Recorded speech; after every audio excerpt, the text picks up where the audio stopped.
ये मोबाइल है, ये सिम कार्ड है।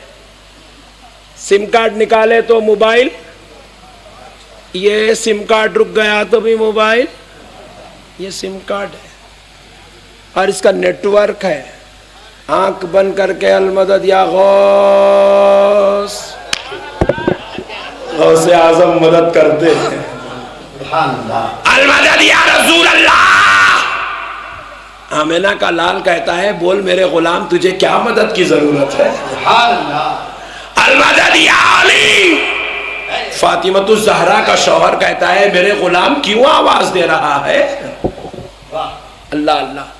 मैंने बाजू वाले को बोला, मेरा जो नेटवर्क है खादरी है, मैंने इसके ऊपर खादरी मोहर लगाया है, मैंने चिश्ती प्याला पिलाया है, मैंने सोहरवर्दी रंग रंगा है, मैंने नक्शबंदी जाम पिया है, इसलिए ये नेटवर्क काम करता है। और तूने जो सिम कार्ड डाला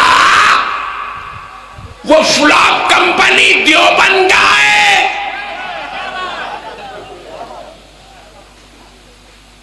पब्लिक के पैसे लेके भाग गई सो वाली अहले हदीस कंपनी का है। तेरा नेटवर्क नहीं चलता इसलिए तेरी नहीं सुनते। मोबाइल तो है मगर कंपनी गलत चूज करा सो है। सही कंपनी को लेता तो मसला हल होता, इसलिए तेरी नहीं सुनते हैं। और हमारी खुदा की कसम, हम या नबी सलाम अलैका कहते हैं, मदीने वाला रसूल सुनता है। हम या नबी सलाम अलैका कहते हैं, दोनों जहां का दाता सुनता है। अस्सलामु अलैका अय्युहन नबी कहते हैं, हमारा नबी सुनता है। अल्लाहुम्मा सल्ली अला मुहम्मद व अला आली मुहम्मद कहते हैं, तो आले मोहम्मद हमारा दरूद सुनते हैं। दोस्तों सुनो, जब हम पुकारे गौसे आजम मदद को आते हैं, आदत डालो नौजवानों, मुसीबत में गौसे आजम को पुकारने की, मुसीबत में गौसे आजम को पुकारने की। खुदा की कसम ये सिर्फ सुन्नियों की बात नहीं है, गौस ने प्रैक्टिकल करके दिखाया है। एक काफिला बहजतुल असरार किताब में लिखा है, एक काफिला हुजूर गौसे आजम के दरबार में आ रहा था। उस काफिले वालों पर कुछ डाकू उमड़ पड़े और उस काफिले को लूट रहे थे। काफिले में से एक आदमी ने पुकारा, एक आदमी ने पुकारा, अल मदद या गौसे आजम। सरकार गौसे आजम मस्जिद में दाखिल हो रहे थे। दाखिल होते होते अपनी नालैन उतारे, बाएं पैर की जूती उठाए और हवा में फिरका दिया। जो सरकार गौसे आजम के मुतखिदा थे जाके इधर उधर ढूंढ रहे हो, जूती कहाँ है, जूती कहाँ है, जूती कहाँ मिलती जूती। वो काफिला 1 महीने की मसाफत की दूरी पर है। यूं समझ लीजिए 100 किलोमीटर दूरी पे है। मिसाल दे रहा हूं, गौसे आजम उठाए, फेंक दिए जूती। जूती उस काफिले वालों के पास गई, पुकारने वाले की मदद कर रही और डाकुओं के सरों पे मार रही। डाकू बेहोश होके गिर गए। गौसे आजम की जूती के सदके जाऊं, गुलाम कौन है डाकू कौन है उनको पहचान रही। मारी, डाकू गिर गए। गौसे आजम के गुलाम समझ गए कि तुमने जिस गौसे आजम को पुकारा ये उन्हीं की जूती है। अदब और एहतराम से वो जूती को सर पे रख के वो काफिले वाले गौसे आजम के पास 1 महीने के बाद पहुंचे तो वो जूती आई। मुरीदा देखे, बोले अरे तुम्हारा कहाँ मिली, हम लोग ढूंढ ढूंढ के थक गए। बोले सरकार गौसे आजम के वो गुलाम बोले, हम 1 महीना पहले आ रहे थे तो डाकू हमको लूट रहे थे, तो हमने गौसे आजम को पुकारा, ये जूती आई, डाकुओं के सरों पे मारी, डाकू बेहोश हो गए और हम लोग जान बचा के निकल के आ गए। तो हम समझे कि गौसे आजम की जूती इसलिए उठा के ले आए। सरकार गौसे पाक को दे दिया, गौसे पाक अपनी जूती पहनने लगे। अब ये करामत सुनाए तो बाजू वाला टेंशन में, अरे कैसा उड़ती जी जूती, वो वहां तक कैसा जाती भाई, क्या बात आ रही है सुन्नियों के। अल्लाह रहम कर मौला।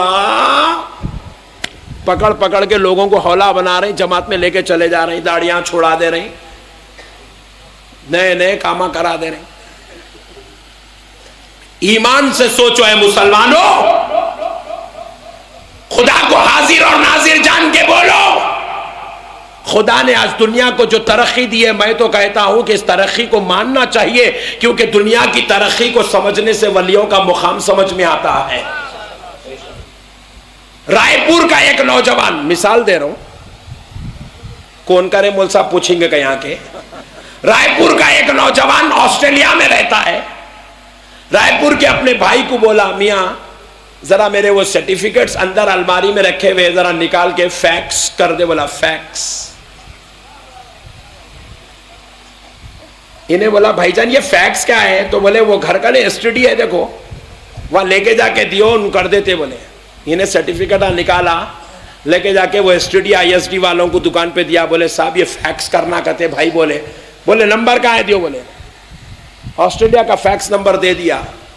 दे के अब इन्हें खड़ा हुआ है, यूं डाल रहा फैक्स की मशीन में। इन्हें समझी हाँ ये मशीन के अंदर से घुसती ऑस्ट्रेलिया में निकलती, समझा। मगर यहां से घुस रही यूं वापिस आ रही। इन्हें बोला नहीं जा रही क्या? मशीन खराब है क्या? पूछ रहा। चुप दीवाने। फैक्स मशीन कौन बनाया? हाँ, गलती से भी इंडियन नहीं बोलना। इन्हें लड़ने को मारने को टाइम नहीं है। इन्हें मशीना कहां बनाता? इन्हें इसके पीछे उसके पीछे गौ माता के पीछे पड़ा हुआ। इन्हें मशीन कहां बनाता? इन्हें इसको जो है आबे हयात पीने से फुर्सत नहीं है। इन्हें मशीन कहां से बनाता? इन्हें इंडिया में टिक रहा नहीं, बाहर फिर रहा, कहां मशीन बनाता? बहरहाल अंग्रेजा मशीन बनाए। यूं मशीन में पेपर गया, सर्टिफिकेट यूं निकल गई। इन्हें पूछा क्या हुआ भाई, मशीन खराब है क्या? तो बोला दीवाने चुप है। अभी इन्हें बोल रही, वहां से भाई का फोन आया, मियां बहुत बहुत शुक्रिया, मेरे को सर्टिफिकेट मिल गए। इन्हें बोला अजी भाईजान यही छे जी। हवरे दीवाने ओरिजिनल वहीं रहती, जीरोक्स यहां मिलती। बोला वाह क्या कह रहे हैं। अरे अंग्रेजों का कमाल तो देखो, रायपुर का पेपर आनंद फानन लम्हों में ऑस्ट्रेलिया को पहुंचा रहा है। अरे अल्लाह बता रहा है मैं फजल कर दूं तो एक अंग्रेज ये कारनामा करके दिखा दे कि रायपुर का पेपर ऑस्ट्रेलिया को पहुंचा सकता है। और अगर मेरे फजल से मेरा वली अपनी जूती फेंके, वो गुलामों की मदद करे तो क्या ताज्जुब की बात है।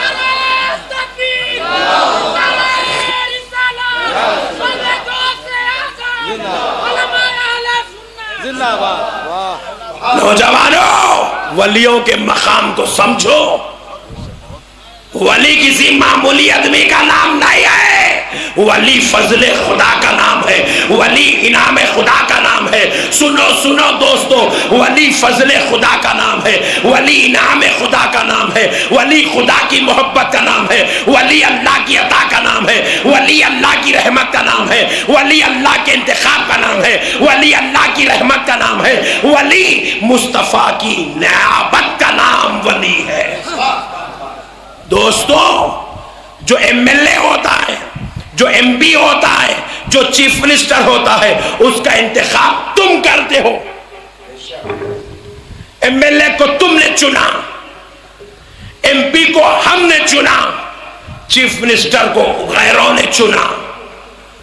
एमएलए एमपी इंसान के इंतखाब का नाम है, मगर वली किसी के इंतखाब का नाम नहीं है। कोई मुरीद नहीं चुनता, कोई मुर्शिद नहीं चुनता, कोई आम आदमी नहीं चुनता, कोई इमाम नहीं चुनता, कोई खतीब नहीं चुनता, बल्कि वली उसको कहते हैं जिसको खुदा चुन लेता है। खुदा के इंतखाब का नाम पहलवान शाह वली है, खुदा के फजल का नाम पहलवान शाह वली है। नौजवानों, वली के मकाम को समझो। वली खुदा का इंतखाब होता है। जाहिल कौम आज वलियों के मकाम को नहीं समझी, जिसकी वजह से इनकी बारगाहों से बहकती है, इनकी बारगाहों से झूठी है। और नौजुबिल्लाह, औलिया पर इंतखाब, औलिया पर एतराज करना, औलिया पर उंगली उठाना, औलिया पर जुबान दराजी करना खुदा की कसम, अल्लाह के वली पर जुबान, अल्लाह की जात पर जुबान दराजी है, अल्लाह की जात पर एतराज है। आप पूछे मौलाना वो कैसे? देखो, माइक बनाने वाले ने तो माइक बना दिया, मैं बोला रे मियाँ क्या बेकार माइक बनाया, क्या गलीज है, क्या थर्ड क्लास है। इसमें माइक की इंसल्ट नहीं है, माइक बनाने वाले की इंसल्ट है। बात समझ रहे हो? पेन मेरे पास है, मैं निकाला, बोला बेकार पेन है, कौन बनाया? पेन की इंसल्ट नहीं आए, पेन बनाने वाले की इंसल्ट है। इसी तरह किसी ने कहा गौसो ख्वाजा मुर्दा है, तो सुन ले नादान, इसमें गौसे आजम की इंसल्ट नहीं है, इसमें गरीब नवाज की इंसल्ट नहीं है। ये तेरा इल्जाम गौसो ख्वाजा पे नहीं है, गौसो ख्वाजा को कुव्वत देने वाले खुदा पर हो रहा है। तू अल्लाह की जात पर एतराज कर रहा है, अल्लाह ये नहीं कर सकता, अल्लाह वो नहीं कर सकता, अल्लाह ऐसा नहीं कर सकता। अरे नादान, जो खुदा सिर्फ 6 दिन के अरसे में पूरी कायनात बना सकता है, वो खुदा गौसे आजम को करामत दे दे तो क्या ताज्जुब है, गौसे आजम को मनसब दे दे तो क्या ताज्जुब है, वलियों को शर्फ दे दे तो क्या ताज्जुब है। अल्लाह ने उनको वो मकाम दिया है, वो मर्तबा दिया है, वो जबान हला दे तो कायनात का नक्शा बदल जाता है, वो निगाहे करम कर दे तो मसले हल हो जाते हैं, वो फजल फरमा दे तो बिगड़ी हुई तकदीरें बदल दी जाती है। नौजवानों, मुसलमानों, अल्लाह और उसके रसूल का वास्ता, ये बदअकीदों की बातों में आकर अहले सुन्नत से अपना ताल्लुक मत तोड़ो, अहले सुन्नत से बगावत मत करो, अहले सुन्नत के खिलाफ मत जाओ। क्यों? इसलिए कि जब तुम मर जाओगे या बाजू वाला मर जाएगा तो उसको बचाने के लिए उसकी खबर में जमात का कोई मुल्ला नहीं आएगा। आएगा? जरा जोर से बोलो। किसी को बचाने के लिए उसकी जमात का मुल्ला उसकी खबर में आएगा? कोई शेख साहब आएंगे? कोई हफिज़हुल्लाह ताला आएगा? वो क्या खाक आएगा, उन्हें खुद अपनी खबर में बच गया तो बस है, उसके खुद के लाले पड़े हुए हैं, वो क्या खाक किसी को बचाएगा। ऐ नौजवानों सुनो, कोई जमात वाला मर जाए तो उसको बचाने उसकी खबर में कोई नहीं आएगा, मगर अहले सुन्नत वल जमात के मानने वालों अपनी किस्मत पे नाज करो, अपनी किस्मत पे फख्र करो कि तुम वो हो कि तुम जब मर जाओगे तो तुमको बचाने के लिए तुम्हारी खबर में आमिना का लाल आएगा।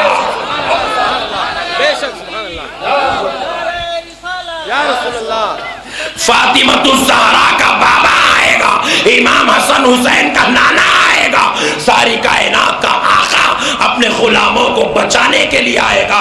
इसलिए सुन लो, अहले सुन्नत वल जमात किसी मुल्ला की जमात का नाम नहीं, किसी आदमी की जमात का नाम नहीं, किसी मुफ्ती की जमात का नाम नहीं। अहले सुन्नत वल जमात रसूल अल्लाह की जमात का नाम है। ऐ नौजवानों, ये जमात रसूल अल्लाह की जमात है, इससे मजबूत रिश्ता, अटूट रिश्ता वाबस्ता रखो और अपने आप को नबी पाक का गुलाम बनाओ। दोनों जहां के आका से रिश्ता मजबूत रखो, सरकार के गुलाम बनो और इमाम हुसैन के गुलाम बनो। ऐसे गुलाम बन जाओ कि जब तुम मर जाओगे तो तुम्हारा जनाजा उठाया जाएगा तो लोग ये ना कहे फुला के बेटे का जनाजा जा रहा है, फुला के भाई का जनाजा जा रहा है, फुला के बाप का जनाजा जा रहा है, बल्कि देखने वाला कह दे देखो देखो मदीने वाले रसूल के गुलाम